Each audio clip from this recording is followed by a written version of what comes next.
Hey y'all, what's up? Welcome back. Apologies for the delay, but I'm here now and we're here. Thank you for joining. Thank you for sharing. Thank you for subscribing. This is Grooving with Jay. I'm Jay, and this is episode 3, y'all. And today's episode is going to be a little different. For the first time in my life, in so long, y'all, I'm happy. I'm happy. I'm content. I'm grateful.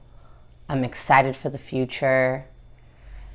And the reason why I say this is because my last relationship led me into a really deep, dark depression. And heartbreak is something that it's very uncomfortable to talk about, right? It's very uncomfortable. It's very unsettling. And a lot of people don't want to dig into those dark parts of their past, right? But I'm here to tell you that what's not for you is not for you, and what's meant for you is going to come to you. Whether they find you, whether they find you, it finds you, or you find it. So today's topic is going to be about embracing love after heartbreak. How to pursue love after heartbreak. A lot of times we're so accustomed to wanting to just be alone. And I totally understand this feeling. I am a person that lives in solitude. I love my isolation. I love my peace. I love my quiet. I live by myself. It's been like that for some time. And it's always just been this safe space, right? But after you go through heartbreak, being alone can be tough. It can actually become overstimulating, honestly, because you're by yourself. So it's just you, your thoughts, and your feelings. And with that being said, although this is just a piece, because I don't want to get distracted with that. But when you are going through a heartbreak, make sure to surround yourself with people that love you, that genuinely love you and care for you, but also use that time to express yourself. Whether it's sports, whether it's writing, whether it's dancing, it's writing, singing, whether it's painting, acting, it does not matter what it is, whether it's going outside and riding your board, or going for a bike ride, or going swimming, or doing box. It really doesn't matter what it is. As long as it's a healthy and safe alternative, then by all means, right? Embracing love when you've been hiding from it can be such a really weird thing. And when I mean hiding from it, I mean your interest was just off. You weren't interested in anyone. You're not interested in anyone, because how can you be interested in anyone when you've been hurt? So now your trust is shot. Your insecurities might be lingering. It's kind of like a whole new foreign language, right? Embracing love when you have been hiding from it is accepting this genuine love that someone has for you and embracing it. And it's not going to be something that you can do just right away. No, it really does take time. And I'm speaking from experience. And like I said in my first podcast, I'm always going to speak from experience, okay? because it's one of those things where we get so comfortable and we get so confident in thinking, oh, I'm going to be alone for the rest of my life. I'm going to be alone for the rest of my life. But guess what? What we speak, we manifest. So unless you really, really, really, really want to be alone for the rest of your life, then I suggest rewording that. Rewording that to being something like, I'm going to be alone until I'm with someone who appreciates and loves me unconditionally. I'm going to be with someone until I find the love of my life. I'm going to be with someone until I can find my best friend. Those little things, right? So when you're hiding from love, it becomes a routine. It becomes a pattern. You work, you go home. Maybe you have a social life, maybe you don't. Maybe it's just work and home, which is totally okay, because as humans, life is hard, man. Life is so hard to juggle work, family, social. If you have kids, I mean, kids is with family, but that's just a whole other occupation, you know? School, and it's just like relationships, like it's hard. So taking that transition of finding love, or not finding love, embracing it, it becomes unfamiliar. It becomes unfamiliar after so long. Like I said, it's a foreign language, and embracing that means opening up. You know, it means being able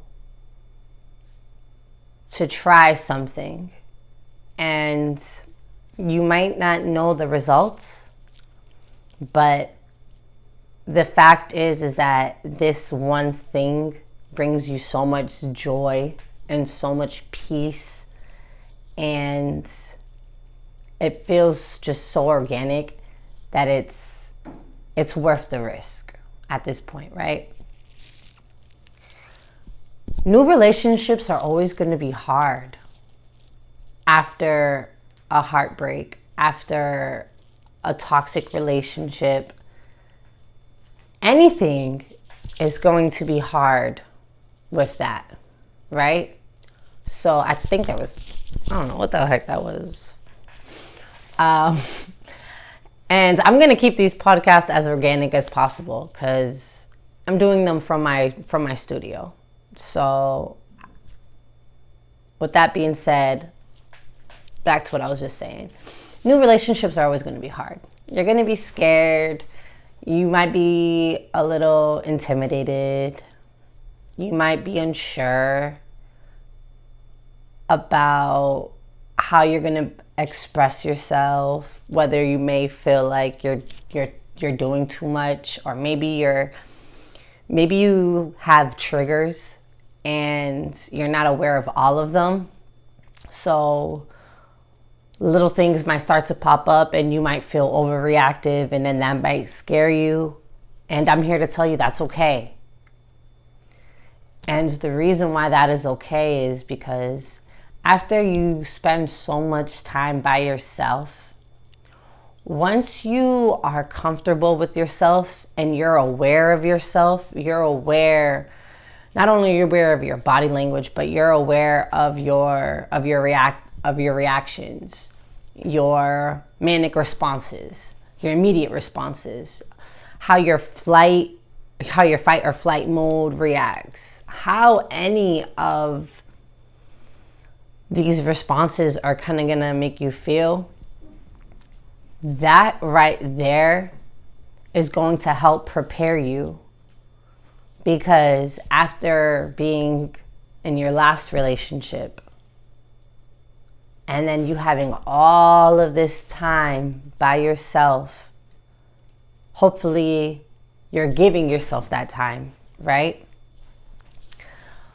All that time, you're going to kind of notice these things about yourself, okay? And you're going to notice how you get triggered. You're going to notice your responses, your reactions. You're going to notice how your emotions might just rapidly change. But once you're aware, you can control it. And when you're in your next relationship, may it be the most healthiest, beautiful, fulfilling relationship that you've experienced, because that's what you deserve. You can utilize those little methods that you've created on your solitude, loner, ranger journey, and you can apply it to when you're in a relationship. And when I mean apply it, I mean you don't have to be in your head. You can communicate. You can talk about, oh, these triggers, these traumatic moments, these bursts, these spasms. I'm sorry. I apologize. Or you don't even have to really apologize. This is just me speaking for myself, because I tend to be very apologetic. So I'm always apologizing. You don't have to apologize for everyone who's listening. It's you just being like, oh, I'm reacting like this because it's a trigger to me. Past occurrences, this, I don't like this. This is something I want to work on. This is what I see for myself. Embracing love after heartbreak is so weird. It's so weird. It's scary. Your mind starts to have all of these pop-ups, all of these tabs. Is this going to be it? Are they going to break my heart? Are they going to cheat on me? Are they going to do this? Are they going to do this? Are they going to do this? Are they going to do this? So it's kind of like you're anxious. But unless if you've built, and that's something else I want to talk about too, building a foundation after your heartbreak, building a foundation when you do start your next relationship. It's all about foundation. And I'm going to get into that. But you need to just make sure that you are being communicative. You're being aware. No one's a mind reader. As much as we love powers, no one's a mind reader. And you never want people to assume, because you never want to assume. So it's definitely very important to just be open. Being open. And then being open coincides with having a strong foundation. Look, a lot of toxic relationships start off because there is no foundation. It's a lot of chemistry.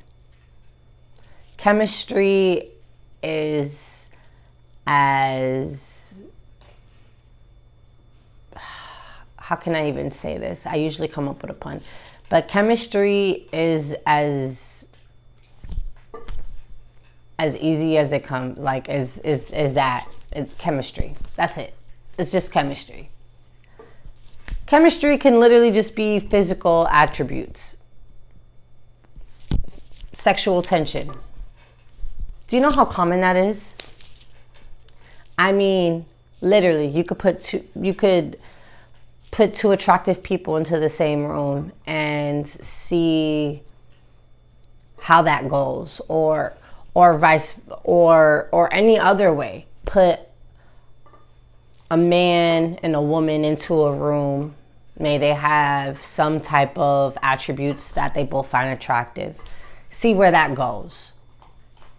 Chemistry is really not everything.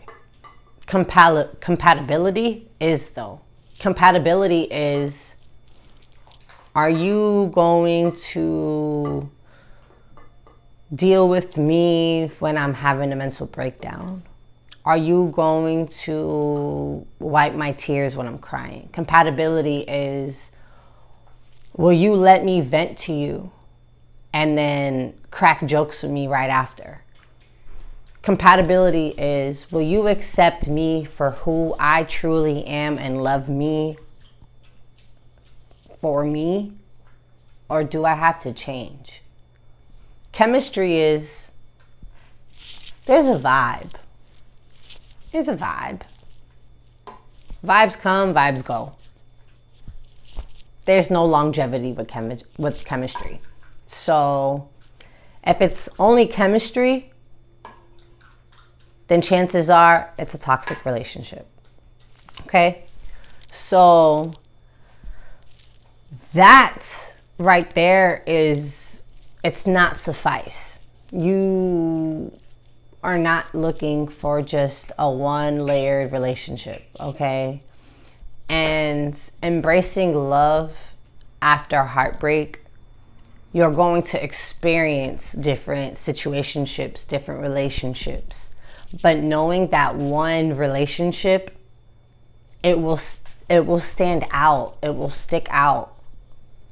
And it'll stick out because it's different from every other relationship that you've ever had. It's going to be the relationship that makes you appreciate all of the shitty relationships, because this is the relationship for you.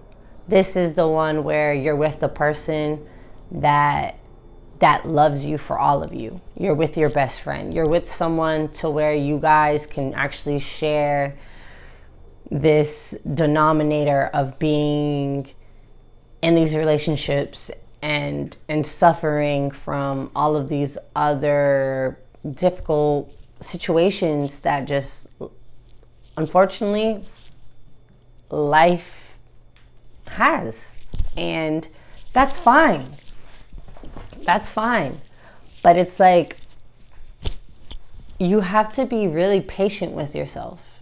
You have to be patient with yourself, and you have to give yourself grace, because honestly, going through that time period of healing, you're really grieving.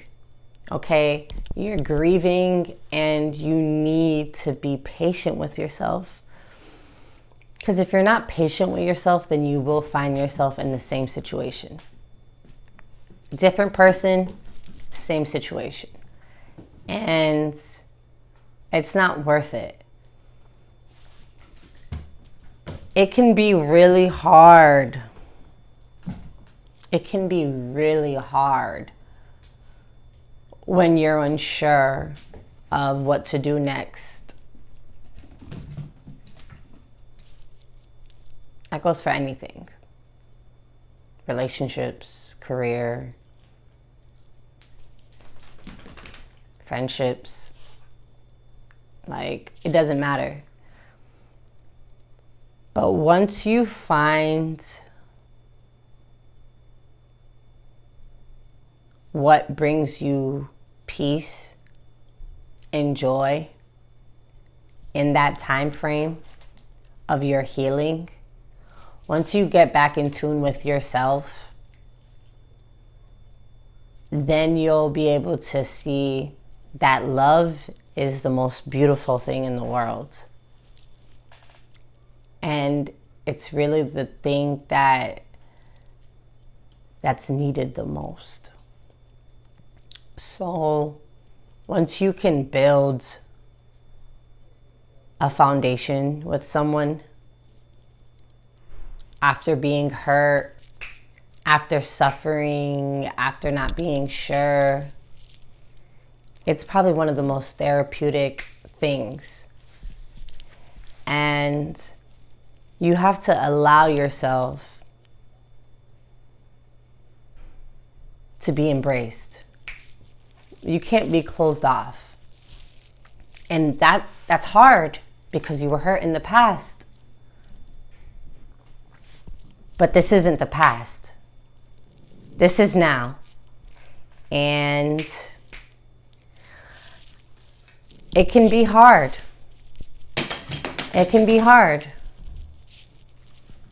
But with love and support and guidance, you will heal, and love will find you, and it'll be the most beautiful, fulfilling, peaceful, just really the most magical thing that you can envision or fathom. But you have to allow yourself to you have to allow yourself to go through the grieving process. You can't skip it. You have to grieve, and you have to heal, and you have to be kind with yourself. Okay? Life is already short. Life is already hard. So be gentle with yourself and embrace love, because you deserve it. Everyone that has experienced heartbreak in some shape or form has suffered. And for those who never healed from it, you can really tell. They never got back to their core. And it's heartbreaking. So I'm telling you, it's okay. Like, from my experience, from my perspective, be kind with yourself, be patient with yourself, and embrace love, genuine love, because there's so much fake love going on around the world. You'll know when you're really in tune with yourself. You'll know when it's real or when it's not.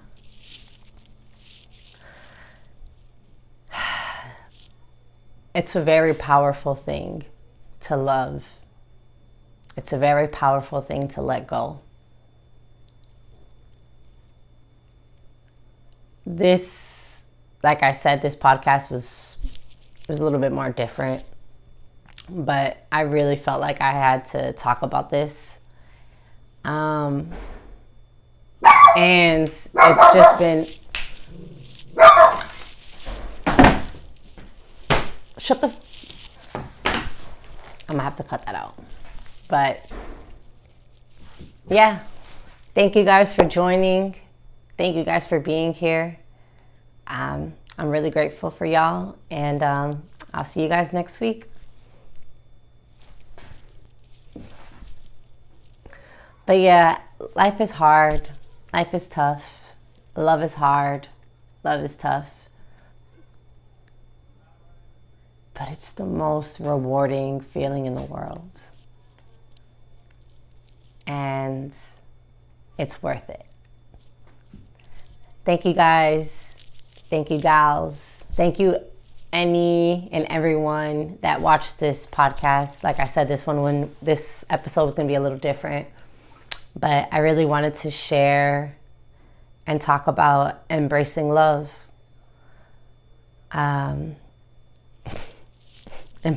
Embracing love when you've been hiding from it. Embracing love after heartbreak. It's a very powerful, beautiful thing. And I can't wait to see you all on episode 4. And yeah, thank you all for joining. Thank you for liking. Thank you for sharing. Thank you for commenting. Thank you for subscribing.